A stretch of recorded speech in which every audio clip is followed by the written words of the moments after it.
Welcome back, everybody, to Magnolia on Money, where we discuss everything financial from the economy to retirement. I'm Ed Cox with Magnolia Wealth, and today we're going to go in a little bit different direction. I'm not going to talk about the economy. I'm not going to talk about the stock market. We're going to discuss estate planning. This is a topic that we have really tried to focus on this year. It's been a focal point of our practice with our clients and with new clients coming in. To make sure that you have your estate plan in place. And if you've met with us, and we've generally probably asked if we already didn't know you had one in place, and we're trying to kind of prod people to get this done because it's really, really important. And today I'm going to discuss one of the main types of estate plans, which is a will-based estate plan. I will go ahead and say I'm not an attorney. Now, we deal with estate planning all the time. We work jointly with attorneys to make sure that we're getting the right type of estate plan in place for our clients. But I'm not an attorney, and you will need to seek advice from an attorney when it comes to your estate plan. But we will be glad to work jointly with them and help along the way. So take some of this information today, and hopefully it will, if you don't have an estate plan in place, maybe it'll help you move to the next step. And if you do, maybe it'll give you some information and kind of refresh you on why you have it. And maybe you get it out and look at it, make sure it's what you think and what you would like to have. So let's dive in. All right. So the most common types of estate plan we are seeing is the do-nothing plan, the will-based estate plan, and then you have trust-based estate plan. I'm going to split these in two. We'll talk about the do-nothing plan and will-based today. And then maybe next week or the week after, we will discuss trust-based estate plan. Before I go into the different types, let's look at what happens if we do nothing.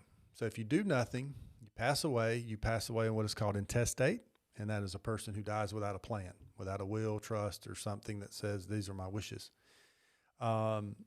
Whatever state you live in, if you pass away without a estate plan in place, the probate code of that state determines what happens, okay?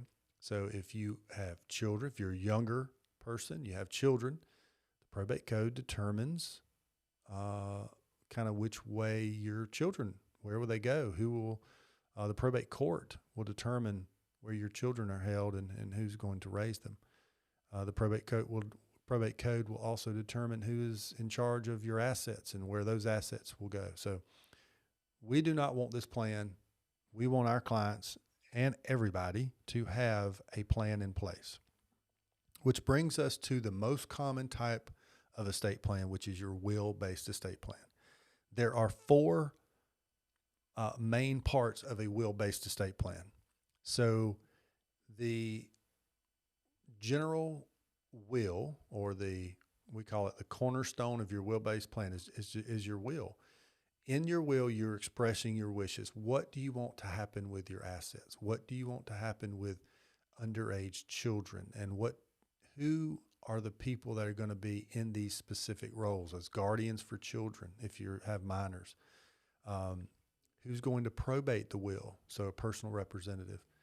And then you have your general durable power of attorney. Now, power of attorneys, when you're looking for these powers of attorneys are dealing with financial decisions. So there's three types of power of attorney. There's probably more, but the ones we see most often are a specific power of attorney, which you would not have in a estate plan, more than likely. But a specific power of attorney says that I can use this power of attorney specifically for that event. Example, I'm leaving town next week, let's say, and I also needed to close on a piece of real estate that same day. I would give, let's say, Forrest a power of attorney for that specific event.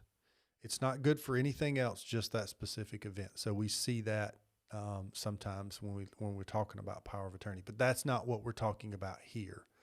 The two main types of power of attorneys that we see in estate planning is the durable power of attorney, general durable.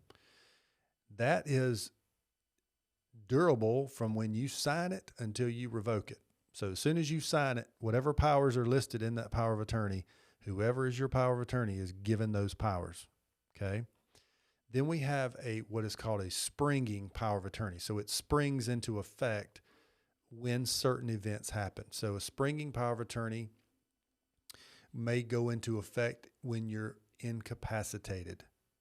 And then your power of attorney would need to show documentation from a doctor, like a doctor's letter that says, Ed is no longer able to make cognitive decisions on his affairs. And so it's best that someone else do that role. You have that letter that springs that power of attorney into effect. But until that happens, that power is not given. And then we have a living will. A living will is simply what we call the pull the plug, don't pull the plug document. It is the end of life care instructions. So do I want this type of care? Do I want to be, let's say, tube fed? Do I want, to be resuscitated? Those decisions will be listed in your living will. And the last is a healthcare power of attorney, which deals with healthcare decisions, similar to the power of attorney that we talked about earlier, but this is about healthcare decisions. And so it allows a person to make healthcare decisions on your behalf. And if you have a living will, they'll use that as their guide when making those decisions. And there's a lot of ways to set those up. A lot of times I'm seeing those now become one document, the living will and the healthcare power of attorney becoming one document, which makes a lot of sense. Because they're one and the same, or they act together, I should say. So those are the four parts of a will-based estate plan. If you are missing one of these, you do not have a completed will-based estate plan. Your estate plan is lacking a part if you don't have all four of these. Okay.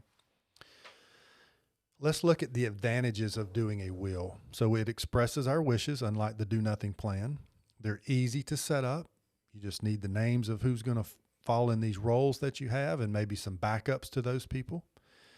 Cost is fairly low to establish, even from estate planning attorneys. And we kind of recommend that if you're going to do estate planning, that you maybe try to find an attorney that's what they do as their main job. So somebody that's into elder law, or that their business is focused around that type of law. Because anybody can kind of put a will together, but I think tends to be better when you look for those estate planning type attorneys. But the cost is fairly low. It also,